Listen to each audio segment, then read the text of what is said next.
Renowned Chinese poet Wang Zhigung once described this landscape as the best under heaven. He, like countless other artists before him, was inspired by the dramatic karst peaks and the Li River that runs through it. And even on days like today, as my tour guide assures me, all is not lost. This is exactly the type of scenery depicted in famous Chinese paintings.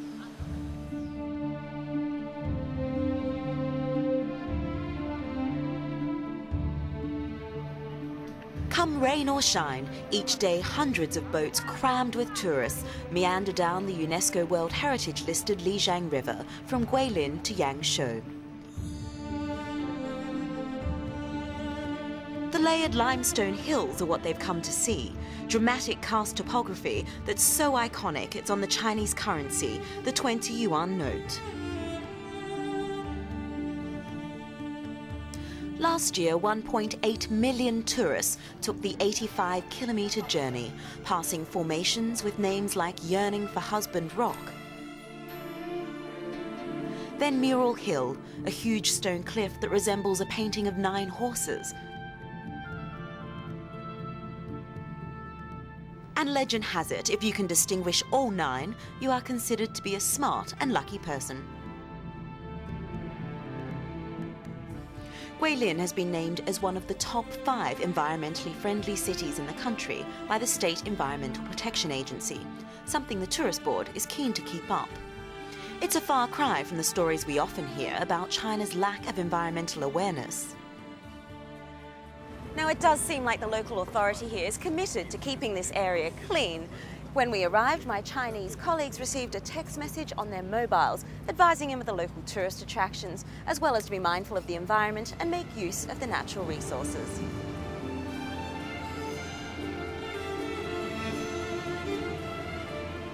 It might be clean, but as with many of China's more publicised sites, you are by no means alone.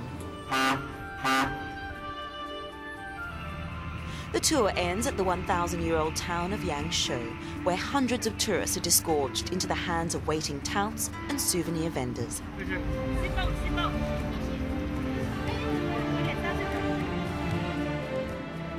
Yangshou's main thoroughfare is the aptly named West Street, and it's studded with hotels, restaurants, bars, shops and tourist businesses.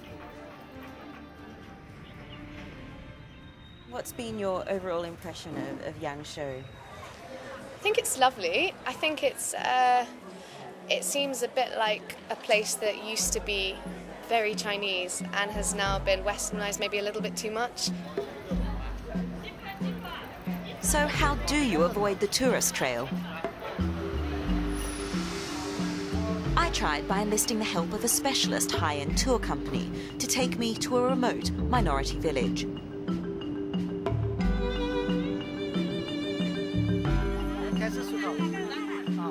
The Red Yao women perform the long hair ceremony for us. They rarely cut their hair, only once when they are teenagers and again after marriage. The cut hair piece is then woven back into the original hair and bundled on top of their heads. This is known as flower hair.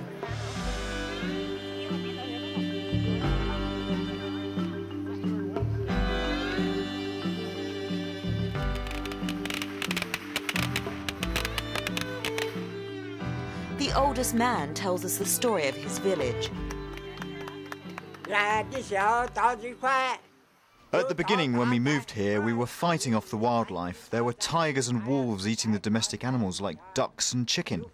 So it was difficult to make rice terraces here. Life was very hard in the past.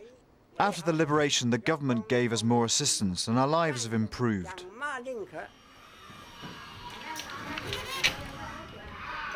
Many families make their own clothing, the iconic pink and red vests with hand-woven sleeves and geometrical designs. We were then even welcomed into one of the homes for a traditional lunch, and of course some customary shots of homemade wine. There are many other minority villages on the tourist trail, but according to my local guide, this one remains unaffected. In the other villages, Dazai and Ping'an, there are many people follow the tourists to sell the things and the hard selling. And even you want to buy, you don't want to buy, they follow you. And But here you could not find these things.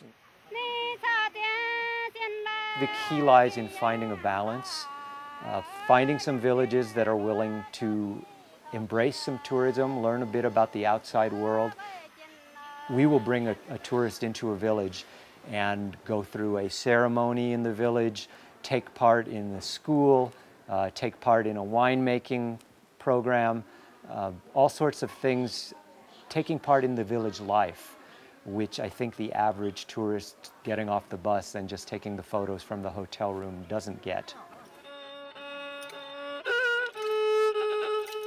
Many tourists will shun the idea of using a tour operator, but in places like China, where language is a barrier, a specialist tour operator or local guide is essential for cultural exchange and communication.